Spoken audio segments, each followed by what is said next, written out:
Қазақстан Республикасының парламенті мәжілісіндегі фракция жетекшісі Ақжол демократиялық партиясының төрағасы Азат Перуашев өткен аптада Қостанай облысының Арқалық өңірінде іс-сапарда болды. Депутаттың айтуынша дәл осы бағытты таңдаған себебі тек ірі қалаларын ғана емес, сонымен бірге шалғай аудандардың да жағдайымен танысу қажеттілігімен байланысты болды. Мен өзім осы жақын арада өткен аптада Арқалық аймағына барып, сол жақтағы азаматтармен кездестім, сол жақтағы тұрғындармен кездестім, елді мекендерді аралап шықтым. Біздер үшін негізінде кез келген азаматымыздың өмірі қымбат, кез келген елді мекеннің жағдайы қымбат. Сол үшін мен мына кейбір кезде чиновниктердің, лауазымды адамдардың назарынан тыс қалатын Арқалық аймағына арнайы бардым. Бұндай жоспарымыз басқа да бұлай аймақтарға бару жөнінде жоспарымыз бар.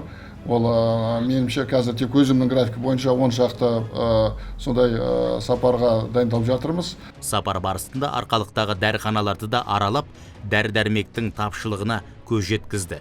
Ұзын сонар кезекте тұрған тұтынушылар мен дәріханашылардың мұң-мұқтажын тыңдап, мәселенің маңыздылығына мән берді. Мен тіпті өзім енді осы Арқалық қаласында ғана түрлі жерде орналасқан дәріханаларды аралап шықсам, барлық жерде очередтер, яғни кезек-кезек адамдар тұр, күтіп. Есіктерде, мысалы, парацетамол сияқты, басқа да біраз нелері тізімі, дәрі-дәрмектердің тізімі тұр. Бұндай дәрілері дәріханада жоқ деп алдын ала жазылған. Кейбір нелері сіз тастаған, оның үстіне басқа бір жазған, яғни расында да дефицит әліге дейін бар.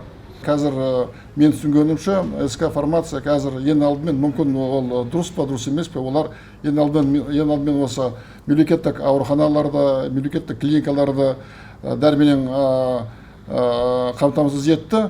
Ал жекеменшік, яғни қарапайым халық баратын, дәрі іздейтін дәріханалар, олар өзінше тапса табады, таппаса таппайды. Сол кезде сол жайында осы дәріханалды істейтін қызметшілері ренжіп маған айтып жатыр, мына СК фармация неліктен тек мемлекеттік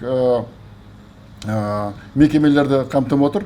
Енді конституциямызға сәйкес мемлекеттік болсын, жекеменшік болсын, мекемелердің құқықтары бірдей. Бізде деп қазір кімнен болса, СК фармация болса, басқа бір сатушы болса, олардан тиісті дефицитті дәрді сатып алуға дайынбыз деп айтып жатыр. Яғни әліге дейін бұндай проблема бар.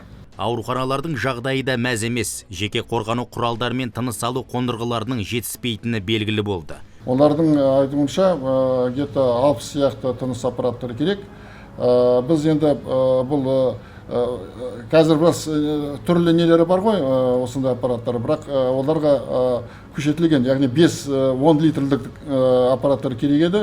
Сол себептен біз өзіміздің енді кәсіпкерлерімізді таптық, осындай 3 аппаратқа құжат апардық. Сол аппаратты ертең шетелден алып келіп, уже ертең рейс келу керек, сол ауруханаға барып тапсырады. Яғни өзіміздің үлесімізді қостық осы ауруханаға.